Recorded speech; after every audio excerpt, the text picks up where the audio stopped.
Okay, this video is going to look at one of our homework problems, P10-4. What I've done is taken the information from Connect and put it into Excel. I've also added in the areas, so they give us a schedule in Connect that we're supposed to fill out.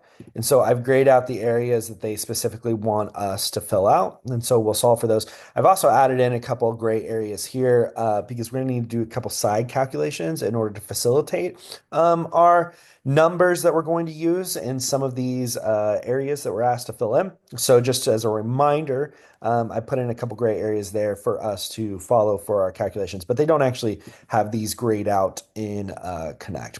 Okay, we're going to start by reading the problem information up the top here, and then we're going to go through some of the calculations.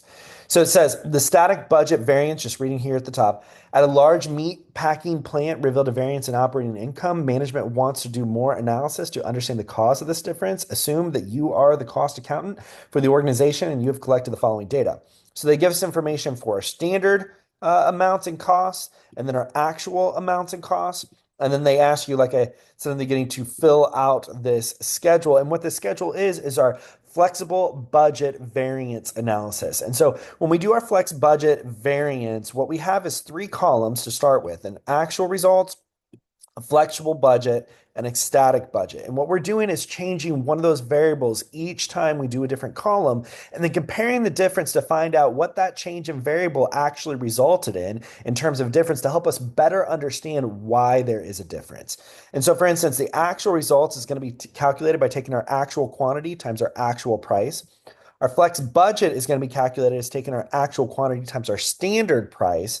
And then our static budget is going to be our standard quantity times our standard price. So we're varying one of those variables every single time we do a calculation of a different column. And then we take the difference between those. So for instance, the flex budget variance is going to be the difference between the actual results and the flexible budget. And so that difference is going to tell us what the difference is between the price there, right? Because we had actual quantity times actual price and then actual quantity times standard price. So it tells us the difference between that price. And then the sales volume variance is going to take our flexible budget, which was actual quantity times standard price, and then this static budget, just standard quantity times standard price. And so at that point, we have a quantity difference here. We're having actual quantity over here, standard quantity over here. So sales volume variance is going to tell us what that difference in quantity is causing in terms of a difference.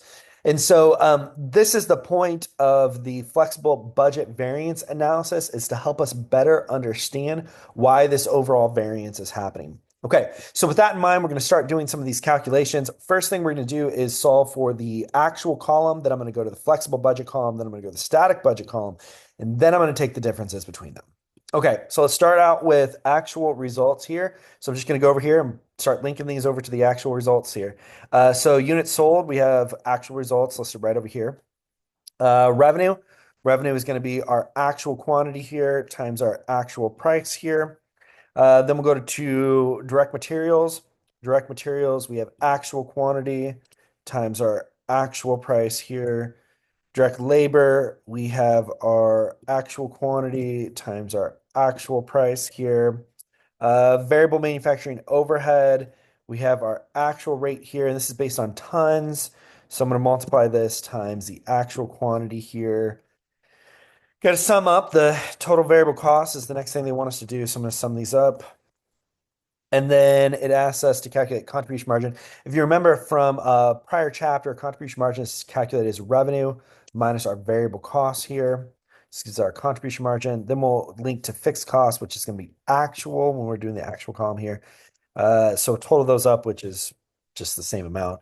And then we're going to take the difference from the contribution margin minus the fixed cost to get our operating income. So let's check that check figure. That looks good for me. So this is our operating income under the actual results. Next thing we're going to do is work with the flexible budget. So we're doing actual quantity again. So I'm going to link that over here. For our revenue, we're going to do actual quantity times our standard price now. So sales price over here. Now pulling standard amounts right over here. Okay, the next piece we have to do a little bit of a calculation here. So this is why I put these sub calculations up here. One thing that we need to do when we're calculating direct materials, direct labor, is we have to figure out how much was supposed to be used for the actual quantity produced. So essentially we're creating like a rate. What we're going to do is say over here on the standard, We were supposed to use 120,000 tons to produce 100,000 units. And so that produces as a rate of materials that we were supposed to use of 1.2 for every ton that was produced. So when we go over here, what we're going to do is we're going to say we were supposed to use 1.2, and the cost, standard cost was this for the actual quantity that we had over here. And so that's where we incorporate the actual quantity, but we need the standard amount that was supposed to be used.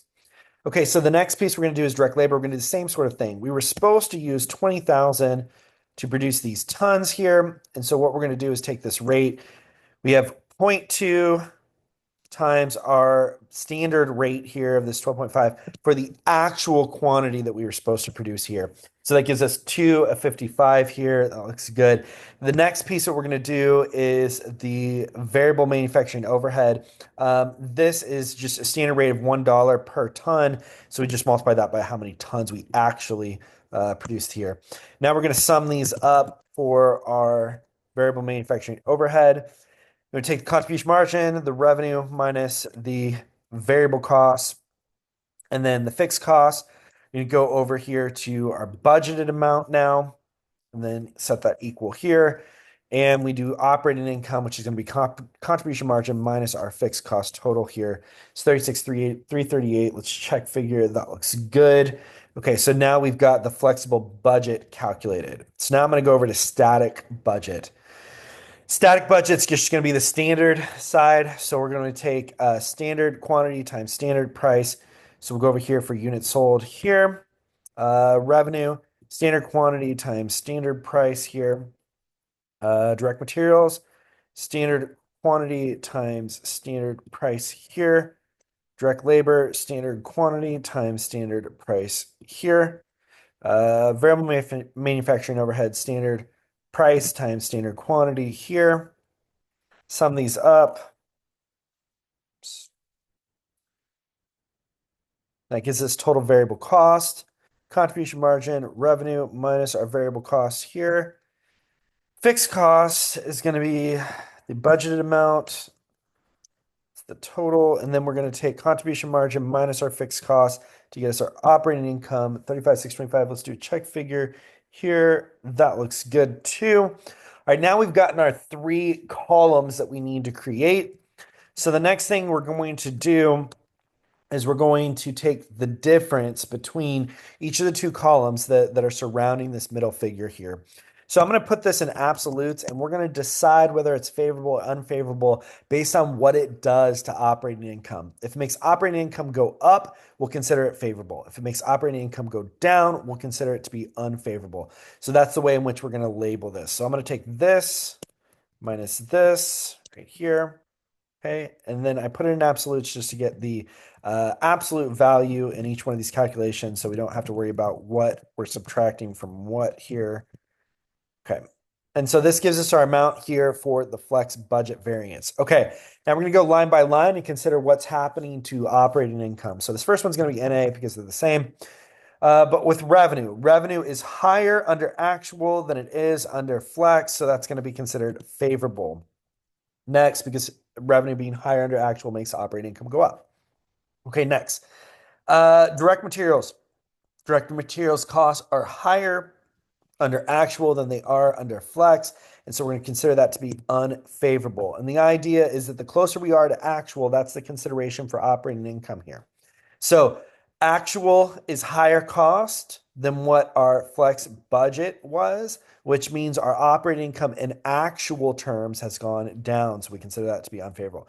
Here, 308 versus 255, it's a cost, so it's unfavorable. 115 versus 102, it's a cost, so it's unfavorable. Here, 284 versus 269, it's a cost, so it's unfavorable.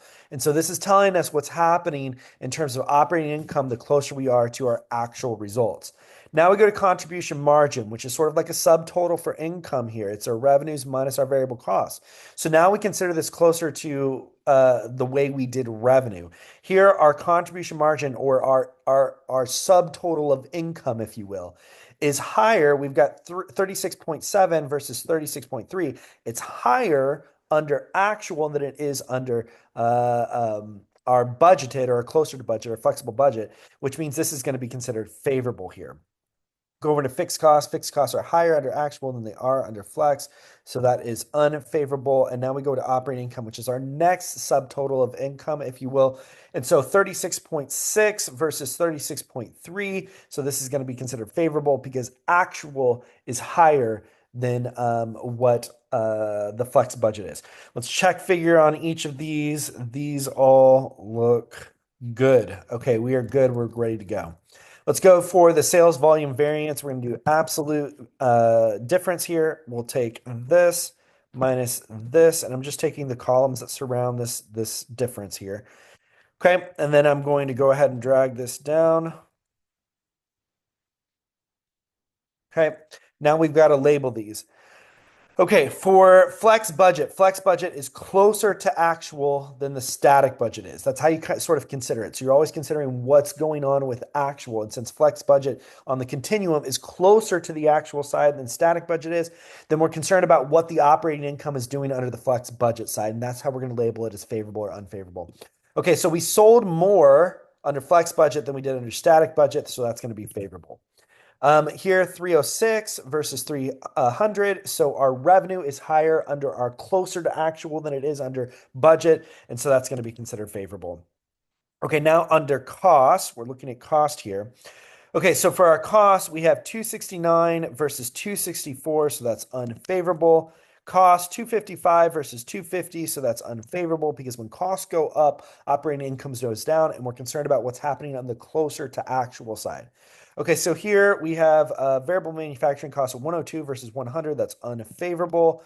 So our total variable cost, 269 versus 264, that is unfavorable. Now we go to contribution margin. This is our subtotal of income, if you will. So our subtotal of income under the more actual column is 36.3 versus our subtotal of income under the more budget column, which is 35.6. So because our 36.3 income is higher than it is under budget, we're going to consider this to be favorable. Now we go to fixed costs. They're no different either way, so we'll put that as an A. Now we go to operating income. Operating income under the more actual column here, 36.3 is higher than it is under budget. We'll consider that favorable. Let's check over these. Do these look right? They do. And so we're good here for our sales volume variance and our labeling here. Okay, now we do our final calculations for our overall variances, which we were trying to explain here. Our original variance that we have, this total static budget variance, is going to be this difference here between here and here. So we're going to calculate this an absolute value here, this and this. It doesn't matter which one you put first if you're putting ABS in front of it. Okay, so our total variance that we have here is 1,050,740. If we look, this is a difference for operating income. 36.6 versus 35.6 here. Our operating income is higher under actual than it is under static, which means this is going to be favorable here. And then now we can figure out why. What's the explanation here? So the flex budget variance we've already calculated. It's this total right here. We're going to link this here. And then the sales volume variance we already calculated. It's right here. It's this total right here. So we're going to link this here. And we've actually already got the labels here, favorable, favorable. If we take these, that's coming from here and here. If we take these and sum these up and then look at the bottom right-hand corner over here in Excel, when we highlight these, we're summing these up. So we get the 1,050,740, and that explains the total static budget variance. So now we have a breakdown as to why the overall variance is what it is, and that's the purpose of doing the flex budget variance analysis. Okay, we've finished this problem, so I'm going to go ahead and stop sharing and stop the video.